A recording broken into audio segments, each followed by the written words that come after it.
13 players named honorable mention all Big Ten. You see the list of them here, a group that includes players from 6 different teams. Plenty more on the all-conference teams on Big10.org, plus everything you need to know to get you set for this weekend's Big Ten championship game, a game that will include the team led by our Big Ten Coach of the Year. And that award goes to Ohio State's Steve Rohlik for the 3rd time in his career, first time in 6 years. Rohlik's Buckeyes will play Michigan State for the Big Ten title Saturday. They were 3rd in the regular season standings, this after finishing last in the conference a season ago and being picked to finish at the bottom of the league this season. Steve Rohlik is today's big interview, and he joins us now. Steve, congratulations. I mentioned you'd won this award a couple times before. What does this one mean? What does it mean to win it this season in particular? Yeah, first of all, it's very humbling, especially when you're in the best league in the country, and you know you got 6 of the other best coaches in the country. So you can't do it without great people, and I'm really fortunate to have an incredible staff and support staff, and then you got to have pretty good players. So it certainly means a lot to me, but more importantly, I think this is the biggest team award there is. Well, let's talk about your team a bit. I mentioned they were picked to finish last in the league in the preseason. What did people miss about Ohio State? Why did they get it so wrong? I'm not sure they missed. I just think somebody's got to be 1, somebody's got to be 7. And when you play in the best league in the country, it's a starting point. And it doesn't matter what the number says at the beginning of the year. It matters at the end of the year. And that's all we really talked about is let's continue to get better. And I think our team bought in. It's a team, family, and belief, and that's what we come to work with every day.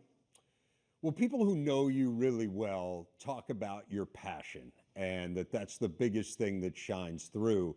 And it's obvious that this team has picked up on that passion, but I've always thought that one of the most challenging parts of leadership was conveying your passion to the people that you are leading. I think that's really one of the great gifts of outstanding coaches. So how have you done that with this group? How have you gotten them to share the passion that you bring to work every day?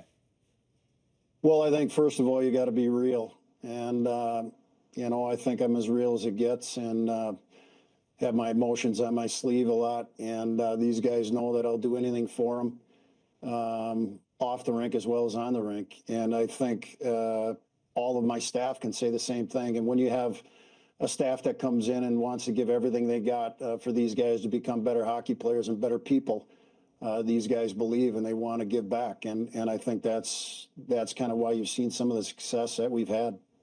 One of the other reasons is you did extremely well in the portal. That was a big part of this turnaround. And in talking to coaches in various sports, they all mentioned to me that the portal can be really challenging because it's the comparison I've heard is it's like speed dating. You don't really have the same chance to get to know a player who you might have if you recruited them in a more traditional sense. So what was the key this year to finding guys who are the kind of grinders that you like to coach? Mm-hmm. Well, one, you got to have an incredible staff that has to dive in right away and get to know these guys, as you said, fairly quickly.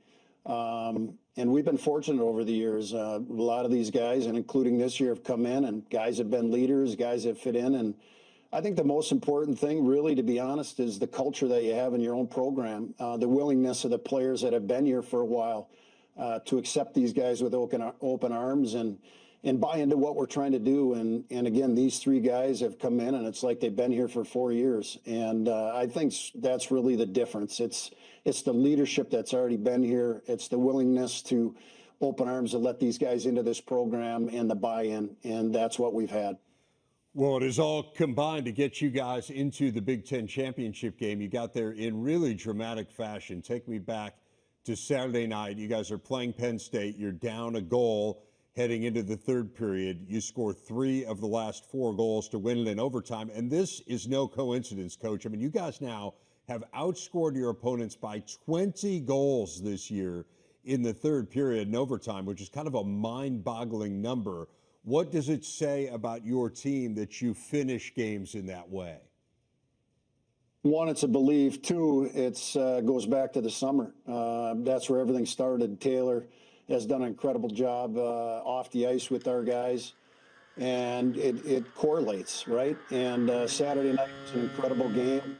Guys done an incredible job with Penn State and where they're at. And it was as intense as it gets, right down to the wire. We just kind of had one more bounce, and the puck was on the right guy's tape at the right time. So incredible night, great win for our program. And so now you head back to the Big Ten championship game. You've been there a couple times. You have never won it. So I know this is a big weekend for you. What's your message to the team about what it's going to take to win and kind of how to approach this week? Well, first of all, Adam and his staff have done an incredible job. I mean, #1 team in the country for a reason. And we're just looking forward to getting up there. We talked again about competing this week, getting better this week, and going in there trying to be the best version of us. I mean, that's what we're trying to do, and it's going to be a great environment. And we're fortunate to have this opportunity. Michigan State's won 3 of 4 against you guys this year. Obviously, you just need to beat them once. What did you learn from those games that you can apply to Saturday? What's kind of the formula here? Well, again, they don't have a lot of holes, but our group's got a lot of belief. And, the biggest thing is obviously if you can play ahead of the sticks. I mean, if we can go up there and get ahead and get the lead and obviously keep the penalties and to a minimum and keep this game 5-on-5, it's going to give ourselves the best chance. Well, we are all looking forward to it, thrilled to have it on our air here at the Big Ten Network. Steve Rohlik, Big Ten Coach of the Year. Coach, congratulations, and thanks for giving us a few minutes of your time during this busy week. Yeah, I appreciate it. Thanks for having me on. Again, you can see Rohlik's team in action on Saturday, playing for all the Big Ten marbles. Big Ten championship game live from East Lansing. The first puck drops at 7:30 Eastern. Our coverage starts a half hour prior to that with the pregame show live here on the Big Ten Network, as always, on the Fox Sports app. So we have that to look forward to. I know you're involved in that coverage coming up this weekend. Let's talk about the job that Rohlik did. What stood out? I think he's just built a really solid house, if you want to say, a foundation. I loved how he talked about his recruiting and then also the transfer portal. I mean, look, it's the wild west now, and I think he's built something where you come in and you feel part of it right away. It's not always going to work out. These guys came in and felt really comfortable. I got great goaltending. Like you said, I love how he incorporated everybody from staff, even support staff, not just his assistant coaches, because I think it's built, and a lot of people don't see that. Fans don't get to see that. And he's a very humble guy, and he's fiery, and I love that about him. Because I think when players see your care, and you're not yelling at them, you're yelling at everything else. Like you realize he's that into it. Players kind of get to the point where like, okay, this guy really wants this. Let's go, and you want to play for him. I think that's a small thing that people don't see from behind the scenes. And then just like you got to give the players a lot of credit. Like you said, someone's got to be picked 7th, right? It can't not happen. I think they've got great goaltending. Their transfers came in, and then the development of your own players. I think that just sometimes goes under the radar. Like your guys from freshman to sophomore to junior, even senior, getting better. I think you've seen that with them and being patient with players. Like maybe they struggle early, and a lot of teams can give up on guys. He doesn't give up on guys, and you see development happen. And to your point, you look at his program. He's built a program, right? He's been in the Frozen Four. All those things that you don't panic. If you have a down year, you say, okay, where were we before? How do we get back there? Yeah, and if you remember, last year they upset in the first round and then took Michigan State to a 1-goal game in the semifinals. So, they kind of were building at the end, and it's kind of weird you're building for the next year once kind of this year is kind of a bust, and I think he does a really good job at that. You mentioned Michigan State. Last year they had Michigan State again here in the championship game. Speaking of building programs, amazing. Not too bad, right? Amazing job. Third year. They've done in a very short period of time at MSU. So, again, Michigan State's had the upper hand in the games this year, winning 3 of 4, but the beauty of this from Ohio State's point of view, it's one game, right? One game for the championship. What are you watching for? I think he said it very well in terms of they need to get off to a good start. They would love to get the first goal, right? And staying out of the box. Their penalty kill has not been good. And I think that's something that Michigan State can do to you their forecheck is tremendous, and then they can put pressure on your defense to take penalties. You want to play them difficult, but you know what? Hopefully the referees are, in the mode of it's championship game. Let's let them play. But those are things. Get off to a good start, maybe get the lead or keep it tied, and then stay out of the box, play 5-on-5. So he kind of had the blueprint right there. And then the one big thing and their one win, and I'm going to go break this down a little more on Saturday before the game, is you've got to make things difficult on Trey Augustine. And I don't mean by shooting. I mean by getting guys in front of him and causing traffic in front of him. Because when he sees the puck, I think there's been like 3 or 4 shots where I've seen this year where guys have beaten him clean when he's had a pure look at it. So they've got to get guys like, Thompson is great at it. They've got to make life in front of Trey Augustine difficult to be successful and score some goals. All right, so those are the keys. Again, as you said, pregame coverage starts a half hour before the game with you and Rick on Saturday. So we look forward to that as Michigan State and Ohio State play for the Big Ten championship.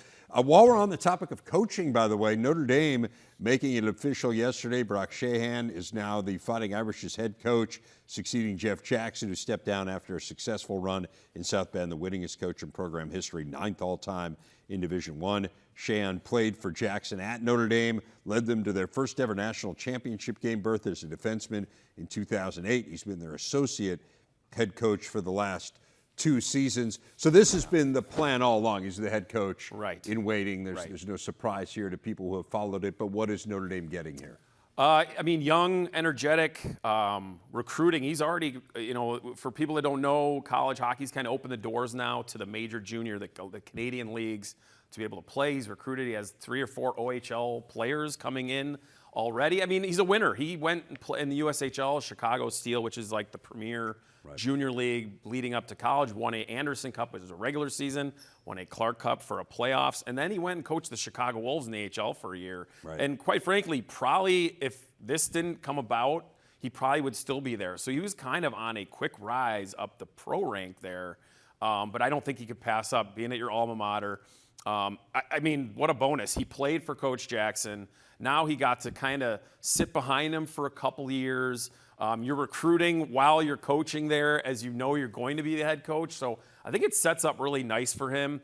And, I think the young players, they have a great sophomore class that you hope will return. Fisher, Knuble, Nelson, his brother Nelson.